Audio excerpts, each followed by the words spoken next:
loves you.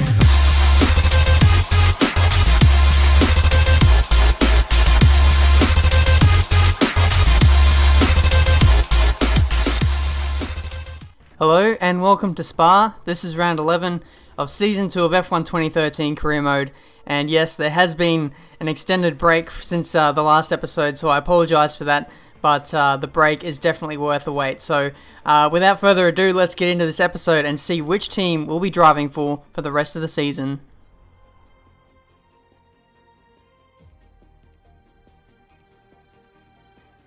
This is unacceptable. This is unbelievable. Unacceptable. So there we have it. You guys have decided that I'll be driving for Ferrari for the rest of the season, and I very much look forward to taking the fight to Sebastian Vettel and Fernando Alonso in this new prancing horse. So here we are, starting off this round in Spa in qualifying 1.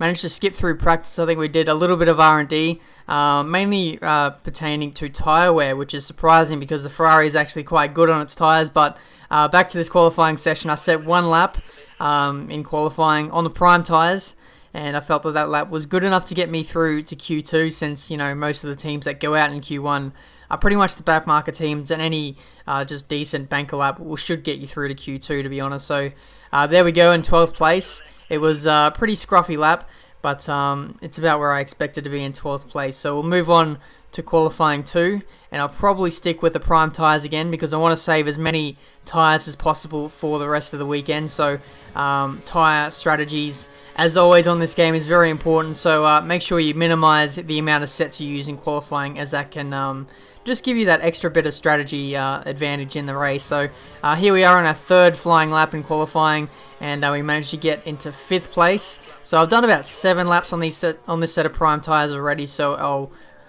definitely not be using this set of primes in the race. The tyres are actually pretty gone at this stage, but we have run out of time in the session. I didn't have any more laps of fuel on board to do any more laps, so pretty much had to bank on that. And we only just got into Q3, so that's very scary. We have done a lot of laps on that set of prime tyres, but the qualifying pace of the Ferrari I don't think is quite up to the standard of the Mercedes, and that's something I'll have to watch out for. So here we are in Q3. I've skipped to the very end of the session. I'm going to put on a set of option tyres, and it'll actually be the first time that I've run an option set of tyres on the Ferrari. So we'll see how this goes, see how the Ferrari handles the extra grip. It should be a new challenge. Going to put on 3 laps of fuel, and we'll see how we go. But yeah, if I haven't mentioned already, the Ferrari shouldn't be the best in terms of qualifying pace, but I look forward to what the car can do in race trim and race conditions, because as you saw throughout the season, Fernando Alonso has just been so good on his tyres in races, and that's ultimately what's put him in this position so far in the championship. But I'm going to stop rambling now and get on to this qualifying lap. It's our final lap of the session, and a brand new set of option tyres to utilise for this hot lap. So coming through to the third part of the lap, I think we're about 2.5 tenths down on pole position, which is Lewis Hamilton, who gets his seat back from myself. I was vacating his seat while I was at Mercedes for the first half of this season. So in a way, by switching to Ferrari, we've actually made it just a little bit harder, because we've actually added in a new championship rival. But Lewis Hamilton is a long way down the order, so I don't expect him to make a fight for the championship. This is the first race of his season, effectively. But coming up to the line here, we've got an awful amount of wheel spin there, so that's going to cost us. And it's cost us big time. We're in 7th place for the start of this Grand Prix. Fernando Alonso outqualifies us by 3 positions. But it's good to see that we did make it into Q3, because it was pretty scary there for a moment. But 7th place in the race, starting from 7th place in the race, it's not too bad. Could be worse, but we'll look forward to what we can do in the race. And here we are on the grid for the Belgian Grand Prix. Waiting for the 5 red lights to go out. Starting from 7th place, we've got some decent drivers around us, so we're not doing too bad in qualifying. And away we go, straight up into fast. Let's see if this Ferrari can maintain its reputation for good starts.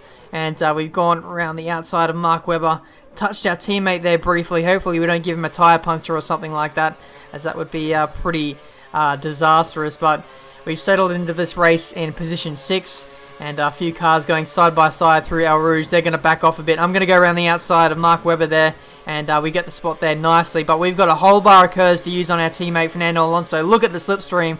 We're just going to fly straight past him, and there we go, up into 4th place. And starting from 7th, that's not a bad start. So we'll be looking to pretty much continue this momentum and hopefully get as far up the order as possible, as that would be a great start to this race. So next up is our former teammate Nico Rosberg, and we'll be looking to make a statement by getting past him as soon as possible. So this is the first stanza of the race done, and now we'll be looking to move on to the next phase of the race. So here we are on lap 3, and we've caught up to the back of our former teammate Nico Rosberg, and we're going to go up the inside of him coming into turn 1. So we don't even need the help of DRS, but looks like Nico's coming back there, but he almost backs out of it. So unfortunate to see that the AR cars don't really fight you too hard on this game. It's maybe something Codemasters can work on for the next game, but either way, we've got the position. We're now into the podium positions, and now we can look to catch the 2 leaders. But we've made a mistake coming into the bus stop section. We've cut the corner there. We've slowed up the car just to avoid any kind of advantage. But that means that Nico has gone up my inside coming into turn 1. I will need to get past him once again. As the more time we spend behind Nico, the more time we're going to lose to the leaders. But we go around the outside of him into turn 1, and I'm opting not to use any curves here because I'm going to save it for the top of the hill here, because the slipstream is just so damn powerful that you'll just fly past if you are the car behind and if you're close enough. So watch here, watch the slipstream, watch how OP this is coupled with the DRS. We'll just fly past him, use about half of our curves, and easy as pie, we've got position 3 once again. So hopefully this time we can stretch out the lead and not make any mistakes this time, as that's really what's killing me in this early phase of the race. I always tend to struggle early on in races just with heavy fuel, just with understeer and stuff, but once I get into the swing of things, as we run wide into, I don't know what turn that is that turn 9? Either way, Rosberg is going side by side through here into the corner with no name. We make slight contact and he runs wide, but I'm going to have to let him back through there, as that was partly my fault. I didn't leave him quite enough room. So I'll just concede position there, and then I'll get it back probably once we get back on the straight again. So yeah, bit messy driving there. Got on the marbles a bit there, which doesn't help the tyre wear either. But now on lap 6, we're coming back at Nico with the DRS, and we're going to fly up his inside coming into the second sector split. And there we go, position 3 once again. Hopefully this time, as I almost burped there, that we get the position for good this time. But now lap 10, we've got Nico Rosberg right behind us again, and surprise, surprise, he's going to use the DRS to full effect. I'm going to put it up into fast, but as I said before, there's just no defense to the cars behind when the slipstream is just so powerful.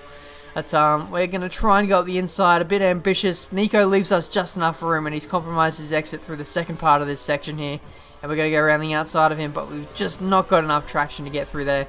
So Nico maintains 3rd place, and lap 11, we're still in position 4, but my tyres are starting to go off just a little bit. I think I'm scheduled to pit in just a matter of laps time, so we'll see how much longer we can stretch out these tyres. But in the meantime, we've lost position to Nico Hülkenberg now, and we're quickly falling down the order, and that's Fernando Alonso, our teammate, right behind us in 6th place. So looks like the Ferraris really aren't adapting to the track conditions, or the setup probably isn't right for this track in the Ferrari. So a little bit disappointing to see. It's almost funny in a way how Fernando has been winning just about every race in the last 5 or 6 races. As soon as I joined Ferrari, the team turns to poop, really. But now lap 13, it's time for my scheduled stop. I couldn't stay out any longer. My tyres were just rubbish. So I'm going to put on a set of prime tyres. I think the race is scheduled to be a 2-stopper, so this will be my only stint on the primes, and I'll be looking to take those about 20 laps, no, 15, 16, 17, 18 laps or something like that, and then I'll put on a set of option tyres for the back end stint of the race. So hopefully we can make this strategy work. We actually got jumped in the pits there by Hülkenberg, who we just passed on our in lap, which is disappointing to see, but looks like Jenson Button is having a good old ding-dong battle with Hülkenberg, and they might slow each other up coming up this straight here. I think Jenson will have DRS, so he'll be flying around his outside, as you can see there. We've got DRS too, so we're going to catch up to them pretty quickly. So if these guys are going slowly coming into this section, we might sneak up the inside of both of them. We got the inside of Hülkenberg, so that promotes us up into P7. And next up is Jenson Button, who is, of course, on those fresher tyres, I believe. Oh, no, we're on the fresher tyres, but Jenson's on 1 lap older tyres. So he did the undercut, so that's how he was able to get track position over us. But look at the slipstream. It's just so powerful coming into this back straight, which I don't know the name of. I really should, but I don't. But either way, lap 15, we've got Mark Webber, who's just made his pit stop recently, and he's flying up my inside. But I'm going to come back at him around the outside, and it looks like there's just enough room for us to sneak through, and I maintained 4th place there. So doing well so far. I love the racing around here at Spa. As you saw in Season 1 of Career Mode, the racing was just so good throughout the whole race, in that 100% race. I just couldn't believe how awesome it was, and it's living up to be that kind of race here in Season 2. So Webber gets the position back thanks to the help of the slipstream and the DRS, and it looks like he's going to hold that position through the middle sector. So I might do a bit of fuel saving. No, I'm not. I'm going to fly up the inside with a slight inside front lockup, but we managed to grab his position. He tries to fight back, but it's no use, and we take position 4. As we see on the replay there, Mark actually just made contact with us as we fly our hand up in frustration. But lap 18, Mark Webber comes back at us once again. He's going to go around the outside this time. I'm going to try and hold up the inside, and looks like we might just squeeze through there. Just enough room for both of us. But once again, Mark Webber can't hold position, and we maintain 4th place there. So moving on to lap 19, and we've still got Mark Webber putting a whole bunch of pressure on us behind, and looks like the leaders are actually stretching out quite a bit, as my tyre wear once again is still following me from Mercedes to Ferrari. It's just haunting me this season, but we're almost 3 wide through there as Nico Hulkenberg tried to make a pass on us, but I locked up on the curb there, and I've got to concede position due to that advantage gained, and I've dropped 2 positions there, and looks like Kimi Räikkönen wants to get in on the action too, but we go around the outside of Hulkenberg and get that position back. But we're still not done yet. We've still got to get past Mark Webber, and I want to have a shot at getting onto the podium again, because continuously we're just moving backwards in this race, which is really disappointing to see. And Fernando Alonso has actually dropped position to these guys as well. So once again, this Ferrari is not faring well in this race around Spa. Hopefully we can bounce back well in Monza, but we'll have to wait and see on that one. We've still got to focus on this race, as this race is still not done yet. We've still got a massive way to go to finish this race in a decent position, but we got the inside of Hulkenberg with the help of the DRS once again. So Räikkönen is trying to go up the inside of Nico there, and Hulkenberg actually gets the position back on Kimi. So that's a massive swap of positions there, and now lap 25. Looks like Räikkönen is trying to go up the inside of me too. So the Lotus is looking like it's got some decent tyre wear in this race, so it's going to put them in a handy position later on in the stint. So we concede that position to Kimi, and it looks like Hulkenberg is trying to go up our inside too, but we're going to snatch back 5th place off of Kimi, and he won't be too happy about that. But we're not going to worry about him. We're just going to snatch his position and try and bugger off with this race.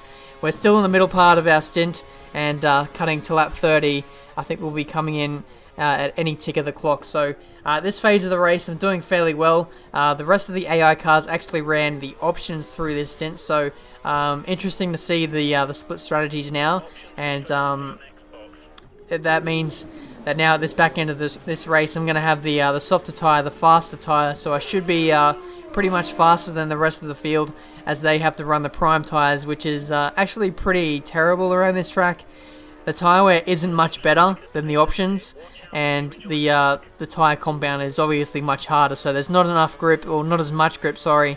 So it's really not a great tyre, to be honest. So the option tyre is where you want to be, and now lap 33, we've got Mark Webber trying to pass us around the outside, and he does so pretty effectively coming into the middle sector now. So that's P4 for the taking for Mark, and we'll just settle in behind, save a little bit of fuel while we can. I believe I was like -1 at one stage during this race. I started with cautious, and we give Mark a bit of a touch there, but it's nothing too much that unsettles him too much. We go around the outside, coming into the corner with no name, but Mark maintains track position. He's going to try and hold it really high and wide, through Pouon. I'm going to try and lunge it up the inside. It really doesn't work through here. This is only a one-line corner. Mark tries to hold around the outside, and he does so. So that's very impressive driving from Mark Webber there. I'm going to try and go around the outside of this corner here. If I can make it stick, I'll have the inside for the next run, but it doesn't work. I haven't got enough aero grip to make it work. That Red Bull has just got so much downforce that it's pretty much impossible to overtake him through the middle sector. But now this is where the Ferrari's strengths will come into play here. The back straight with the slipstream and no DRS this time, but the Ferrari is much faster in a straight line, so the move is pretty much inevitable. And now we're on lap 44. The race is over. Nothing else really happened after that. Mark Webber actually dropped off quite a bit after that due to tyre wear or something like that. But either way, I was much faster at that phase of the race, setting many purple laps. Lewis Hamilton, in his return to Formula 1, gets his first win in his first race of the season, so good to see for him. But in this race, we get a nice recovery drive and secure 4th place.